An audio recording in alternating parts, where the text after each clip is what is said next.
ketemu lagi dengan saya Gustina Hidayat dalam mata kuliah Ekonomi Manajerial.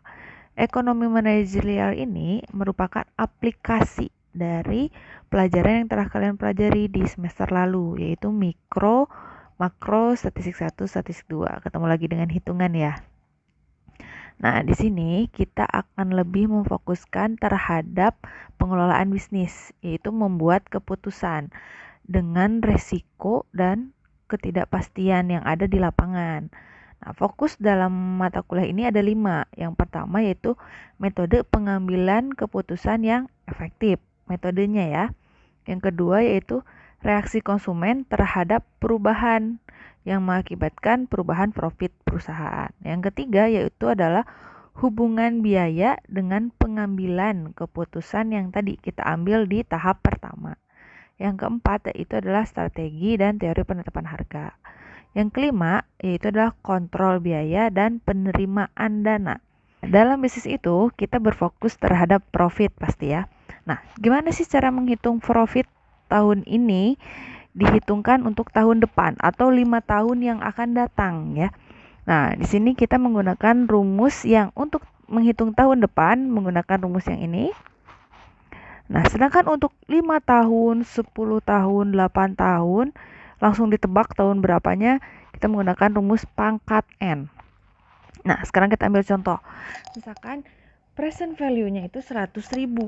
Berarti nilai sekarang ya, itu 100.000. Nah, dengan bunganya 10% per tahun. Maka cara menghitung harga akan datangnya itu berapa? Nah, 100.000 ditambah 10% dikali 100.000. Berarti 110.000 untuk tahun yang pertama. Nah, bagaimana kalau kita menghitung tahun kedua?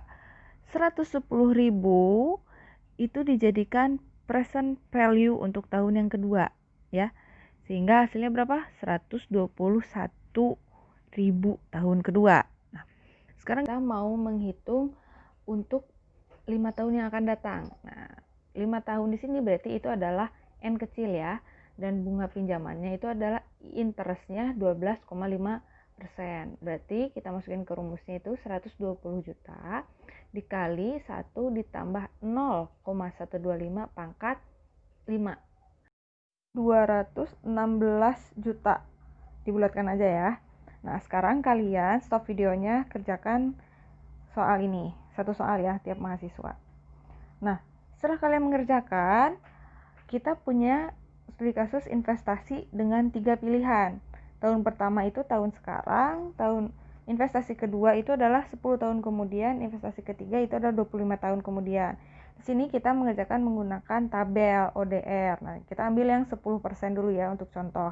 Nah, tahun pertama berarti nggak usah, tetap 5 juta. Tahun kedua itu adalah 10 tahun kemudian. Berarti ambil yang 10, opportunity-nya tadi 10%. Nah, setelah ketahuan, masukin ke rumus. Nah, kan kasusnya itu ada investasi 20 juta dikali 0,3855. Berapa hasilnya? 7.710.000. Begitupun dengan yang pilihan ketiga.